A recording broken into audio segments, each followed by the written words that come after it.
If devils are chained, then how do human beings yet commit sins?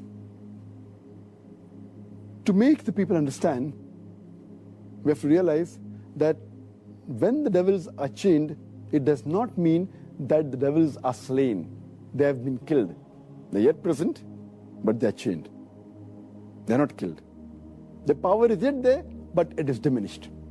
For a better understanding, I'd like to give you an example that when there is a lion or a tiger who is free, there are high chances that he may kill you.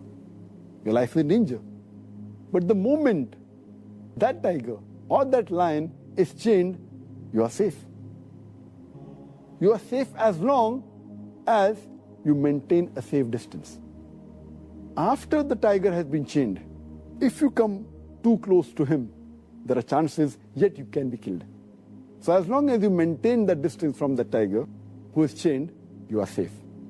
Similarly, in the month of Ramadan, if you maintain a safe distance from the Satan, you will be saved. And if you read the Quran, Allah says in Surah Baqarah, chapter 2, verse number 168, be careful of the khutwatu shaitan, of the footsteps of the devil, for he is to you an avowed enemy. Many places Allah subhanahu wa ta'ala says in the Quran that be careful of the footsteps of the devil. Allah doesn't say that be careful of the devil, because a normal Muslim, an average Muslim who has average iman, when he sees the devil in front of him, he will be careful. For example, suppose there's a young girl who comes to an average Muslim, a young boy who has average iman. If a young girl comes and tells him that let's spend the night together, that Muslim will say, spending the night together with a girl, it's haram, it is zina.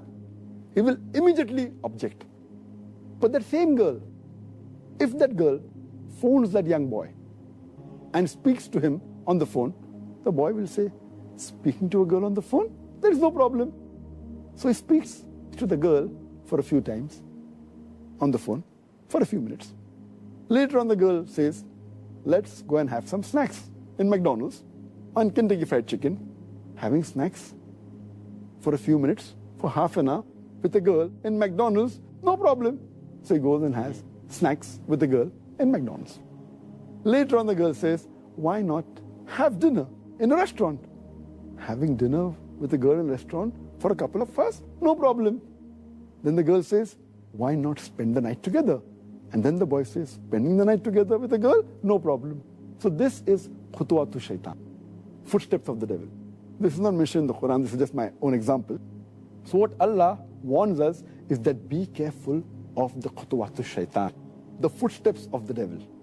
If the devil comes directly in front of an average Muslim who has iman, he will abstain, he will run away from it. But the khutwatu shaitan are the things which are dangerous. So what we have to realize, when the devil is chained, his footsteps are restricted. So many of the sins are prevented. But if we go close to him, then the chances that we'll be overtaken by the devil and commit a sin are very high.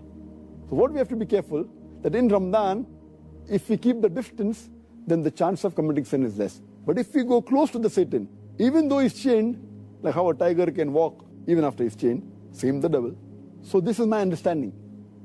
When the beloved Prophet said, the devils are chained, the devil can yet move, but less distance. So if we keep the distance, we'll be safe. The second reason that I feel is that in the month of Ramadan, though the devils are chained, we fail to realize that the balance 11 months, they are free.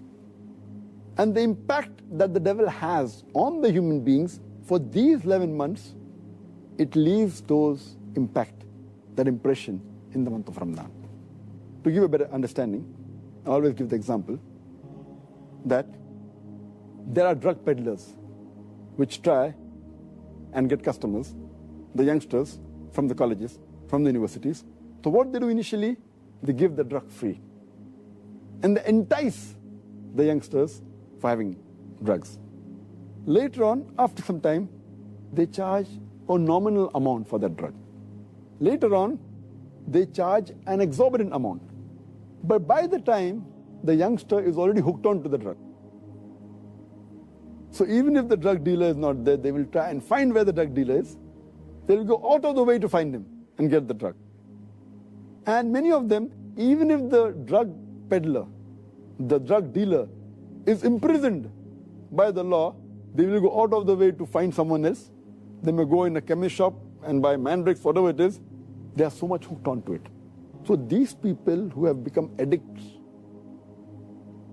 to drugs, or rather say addicted to the Satan, even though the Satan is imprisoned, the effect is yet there.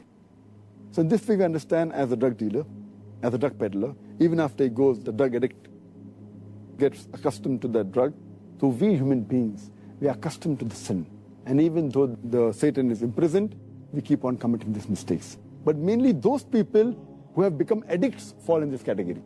So those who do major sin fall in this category. But the normal Muslims, the average Muslims who haven't become addicted, it's easy for them to stay away from sin.